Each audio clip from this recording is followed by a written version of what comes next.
Hei, tervitus! Tänase videoteema küll praegu emotsiooni pealt. Mõtlesin, et räägin sulle ühest väga erilisest tehingust, et tulen praegu Virgi Ojapi notaribüroost ja üks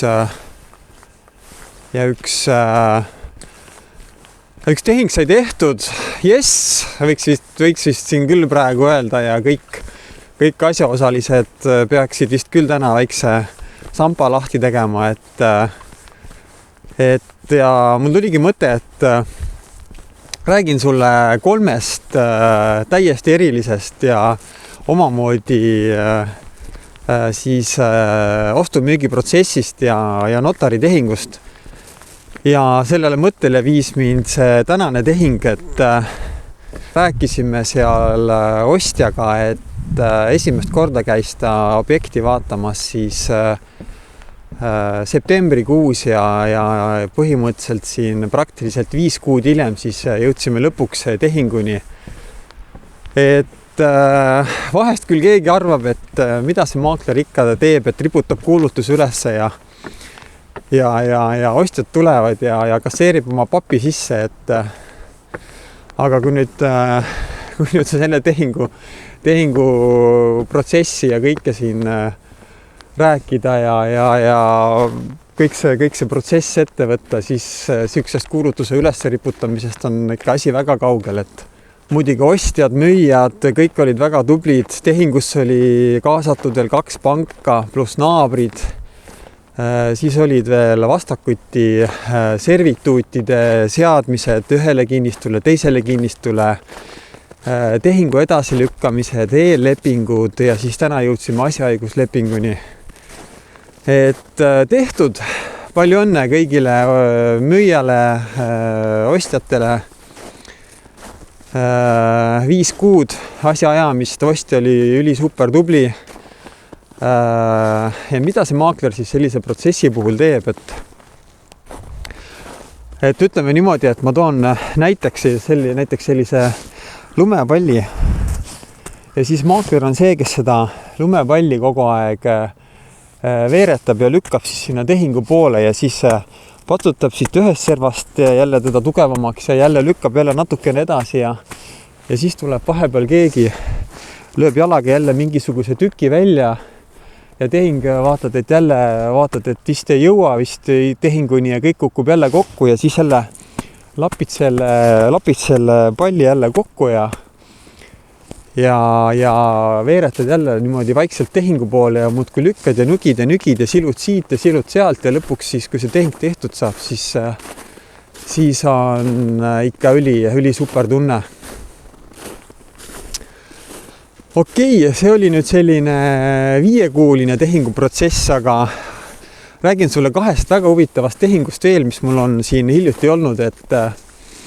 et nüüd need, kes siin on maakleriks võib-olla äkki mõtlevad hakata ja maakleritööd proovida ja mõtlevad, et sihuke võimlemine ongi, et 5 kuud pead ootama, enne kui tehing tuleb, siis vastupidiselt sellele täiesti 180 kraadi oli mul üks tehing siin eelmise aasta lõpus, kus mul postkasti tuli üks kiri, kus üks kinnistuomanik siis soovis oma kinnistut müüa, vana talukoht, hooned olid seal juba lagunenud, kirjutas, et tahab seda müüa Viljandimaal. Mõtlesin, et okei, et davai, et hakkab müüma. Käisin kohal ära, vaatan. No seal küll nüüd midagi, hooneid ei ole, kõik on lagunenud, mis see hind seal olla võib. No mõtlesin, et maksimaalselt võib-olla 10 000 eurot sihukese koha eest saab. Ja suhtlesin siis müüjaga edasi ja müüja siis ütleb, et tema tahab ikkagi 20 000 saada. Mõtlesin, no mida ma teen, et kas ma sellist objekti üldse endale portfelli võtan ja kas ma üldse hakkan sellise asjaga tegelema, et 2 korda üle turuhinna küsitud objekt, et no milleks mul veel seda vaja on, seda ajakulu ja ressursikulu sinna panna. Aga ma ikkagi mõtlesin, et okei, see on tühi krunt, näitamas ma seda võib-olla käima ei peagi. Paneme ta andmebaasi, lepime kokku ja panen ta portaalidesse ja vaata, mis saab. ja oli siin paar küsijat ka, paar vestlust põgusat, ei midagi erilist, suhteliselt vaikus. Üks hetk omanik kirjutab mulle: Maarja, mul on kinnistule ost olemas, leppisime hinna kokku 10 000, notaraeg on meil paigas, saatsime juba andmed notarisse ära ja saada mulle arve ja nii ongi. Et toimus siis tehing, kus ma ei olnud näinud ostjat, ei olnud näinud müüjat, ei olnud suhelnud notariga, ei olnud mingeid andmeid kuhugi saatnud ja minimaalsete pingutustega siis õnnestus üks tehing lukku panna. Et vastukaaluks siis sellisele 6-kuulisele protsessile üks selline kiire tehing ka vahele, ja siinkohal on minu soovitus ka küll kõikidele maakleritele, et võta kõik müüki, mis vähegi saad, et isegi kui see tundub nii absurdselt kallis objekt või nii mõttetu, sa vaatad, et seda mitte kunagi ma ei müü ära, et siin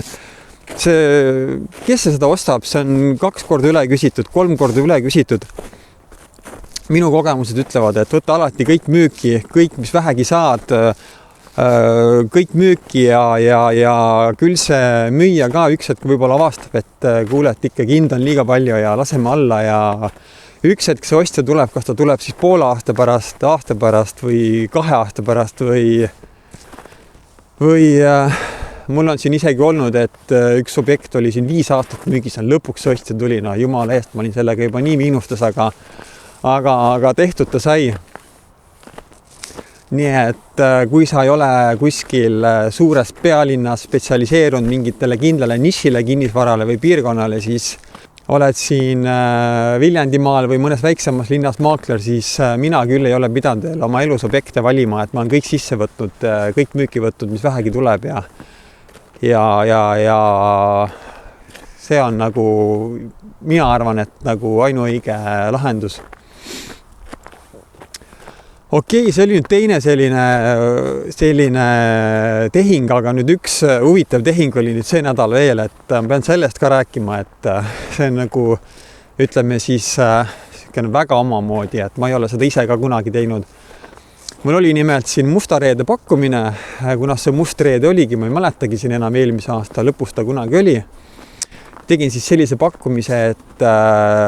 otse Facebooki laivi, et esimene inimene, kes siis mulle kirjutab, et soovib korterit või maja müüa, et saab minu poolt täiesti tasuta teenuse. Ja